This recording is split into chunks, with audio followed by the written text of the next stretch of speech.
Hey everybody, this is Steve Ninja and welcome to Excelsior Music Reviews. This is my secondary channel. My primary channel is Excelsior Movie Reviews, but I've really been excited to start this channel and this is one of the big reasons why I wanted to do it. I wanted to do some ranking videos, do some just music related stuff, and I just couldn't do it on my movie channel. So, and this one I finally completed my full discography of this band, and I'm really excited to kind of rank them. A lot of stuff from the 90s really wasn't familiar with until just really the last 4 or 5 months. Some stuff I had heard on the radio, like The Wicker Man and obviously Fear of the Dark. I knew some of the stuff that happened, but really there was one album in the 80s that kind of took me away from Iron Maiden for a while, and I'll talk about that more later. But I'd really like to kind of talk about some of the stuff. I was 13 when I bought my first Iron Maiden album. It was Somewhere in Time in 1986, and this is I really love this album. And I don't have it all the way up at the top of my list, but I've always loved it. And the album that I probably bought the most of any Iron Maiden album is Live After Death. I have it on a cassette. I have it on vinyl. And then not too long ago, I bought it on CD, the remastered version. So even though Bruce Dickinson's voice is not necessarily the best on that album, but I love the vibe and I love the artwork on this. I mean, it's got probably the best Iron Maiden cover ever, and so I really love that. To me, it's got Eddie, probably the best Eddie's ever looked on any cover. But I'm not ranking any live albums on my list. These are only studio albums, so I'm going to get into it here. First of all, just like a lot of people, I don't really like the Blaze Bayley era that much. And I think he's a good singer, but he really didn't fit into Iron Maiden all that well. And some of the songs that Steve Harris wrote during that time period were really kind of intended for Bruce Dickinson. They were really out of Blaze Bayley's register. So it was really kind of unfair to him. But, some of the songs like The Klansman and Sign of the Cross, some of those songs, they actually play those live with Bruce Dickinson because they were kind of intended for him, and they're made for his vocal range. So that's why they still do them. But so starting it off at number 17, I have Virtual 11. This is released in 1998. It's got Future Real and The Klansman, but it's not that great of an album. And this is the end of the Blaze Bayley era when they did this one, but. So number 16, I have the X Factor, which is a 1995 Sign of the Cross. It has a Man on the Edge. It has some decent songs on it. It just like I said, it just doesn't fit his voice all that well. The album cover is kind of cool, but I like it more than Virtual 11. But at number 15, I like some stuff off of this, but it's The Final Frontier, released in 2010. I really like Coming Home on this. I'm getting used to the Iron Maiden playing slower and playing these epic songs. Back in the stuff I love is from the 80s, and Iron Maiden didn't write a ton of really long songs at that time. They wrote fast songs, and now they're getting older. They kind of have to play slower. Even though they still do their classic songs when they play live, but the newer stuff is just kind of slower and more epic sounding, and I'm kind of getting used to some of that stuff. Just songs that are 10 minutes long or so. Kind of getting used to it. But I like Coming Home. El Dorado is not too bad. It's just not that great of an album though. But I think the album artwork's not too bad. It's kind of different. Eddie looks a lot different on this. So number 14, this one I still haven't gotten into totally. I'm still trying to get into it, but it's A Matter of Life and Death. I love the album cover on this though. It's a really great album cover, but it's just a lot of the songs don't really work all that well. Different World, the reincarnation of Benjamin Bregg. I'd probably give this some more listens. I thought it had kind of more kind of consistent sound, but as far as the songs, a lot of the songs didn't really jump out on me. Of course, I really love to hear people, give me their rankings of Iron Maiden. When I did my Kiss ranking, the 20 Kiss studio albums, I got a ton on my. I used to have that video on my movie channel, and I got a ton of people giving me their rankings, and it was really great. Even though their rankings really went all over the board. It kind of all depends on how old you were when you first started listening to Iron Maiden.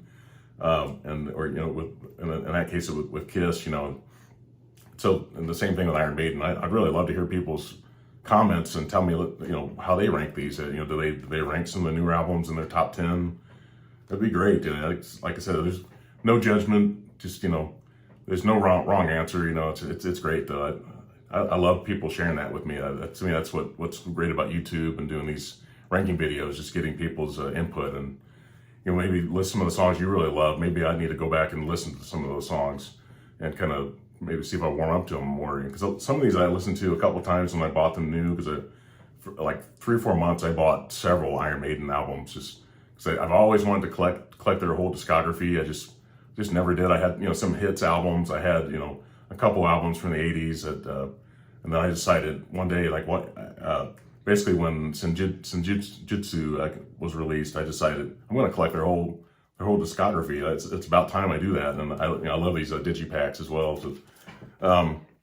So going back to the ranking, number 13, this album is Book of Souls, the Book of Souls. And by the way, the Matter of Life and Death was in 2006. The Book of Souls was 2015. This album, man, it's got some songs that are like 10 minutes long, 13 minutes long. I'm really still trying to get used to this one. It has Speed of Light, Empire of the Clouds, The Red and the Black, the title track. Some of the songs I'm kind of warming up to them now. It's one of those kind of road trip kind of albums where you have to kind of turn on and just let it play because the songs are so long that they just really last quite a while, and you just kind of have to listen to it over and over and over again to finally really like it. But this one, may move up the rankings at some point after I listen to it a few more times. But so number 12, I have this one from 1992, it's Fear of the Dark. I love the title track. Obviously, they play that live, and it's one of their best songs. I like From Here to Eternity. I've always loved that song. Love the lyrics in it. I love the title track. Like I said, Be Quick or Be Dead. Pretty cool. But this album I probably need to give a few more listens to. This is obviously the end of the first run of Bruce Dickinson albums, and then until he came back in 2000. But I love the artwork on it though. This is great. At the time, Iron Maiden were kind of in decline. Metal's kind of in decline because of grunge. But I need to give that some more listens as well. But this album, this is actually released in 1990, right before. This is No Prayer for the Dying. I love the title track to this album. The title track is, I love the drumming on it. It's really great. Holy Smoke, Bring Your Daughter to the Slaughter. I probably need to give this some more listens as well. This is the beginning of the Yannick Gers era in the band. He's still with the band now. They have 3 guitar players. Next one is Dance of Death. Terrible art. It's got a terrible album cover. Everybody talks about that. Dance of Death was this was in 2003. I like Wildest Dreams. It has some of the songs are a lot shorter on this. It kind of reminds me of early Iron Maiden a lot more. Wildest Dreams, Rainmaker, No More Lies, Montesquieu, if I pronounce that right, I don't know, but besides the album cover, I think the album's not too bad. This the next one is Brave New World. This is released in 2000. This is a return of Bruce Dickinson. It's kind of the return of Iron Maiden. Has 3 guitar players on it when Adrian Smith returned to the band. And I love obviously the Wicker Man. I've always loved that.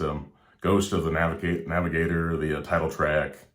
I need to give this album some more listens as well, just to kind of let it warm up a little bit more to me. But so number 8, this is where Senjutsu comes in. This is released in 2021. I think I like about every song on this album, to be honest. Some of the songs are a little bit longer. I think Lost in the Lost World was kind of the one I didn't love in the beginning. Now I kind of love that song. But yeah, about everything on this I really like. It's, the title track, Strantigo, The Writing on the Wall, Death of the Celts. I need to give this more listens as well. This is where they play a lot slower. Some of the songs are long. They have some shorter songs on it. But I really enjoy that. And like I said, that was the album that kind of brought me back to Iron Maiden and made me want to buy their albums again. I saw them in 2019, and I thought they were great in concert. And so at number 7, I have the debut album, 1980, Running Free, Phantom of the Opera, Remember Tomorrow, the title track. I've always loved this. This is obviously the Paul Di'Anno era, first album, 1980 again. So, number 6, this is the album that kind of made me leave Iron Maiden in some ways. And I've always had a love-hate relationship with this album. This is a Seventh Son of the Seventh Son. I've seen some ranking videos where people rank this as number 1. I thought Iron Maiden, it's kind of a little bit lighter, but some of the songs I really love on it though. Moonchild, Infinite Dreams, the video for Can I Play With Madness has Graham Chapman from Monty Python in it, just a year or two before he died. The Evil That Men Do. And I've always loved the acoustic guitar part at the end of The Prophecy. So this is, like I said, I love this album, but I just have kind of a love-hate relationship with it. And the next one, this is like I said, the first album I ever bought from Iron Maiden. This is Somewhere in Time. You would think that the first album might have this ranked even higher. This is number 5, 1986. Love Caught Somewhere in Time, Wasted Years, Stranger in a Strange Land. I love the artwork. It's probably this may have my favorite artwork, at least of any studio album.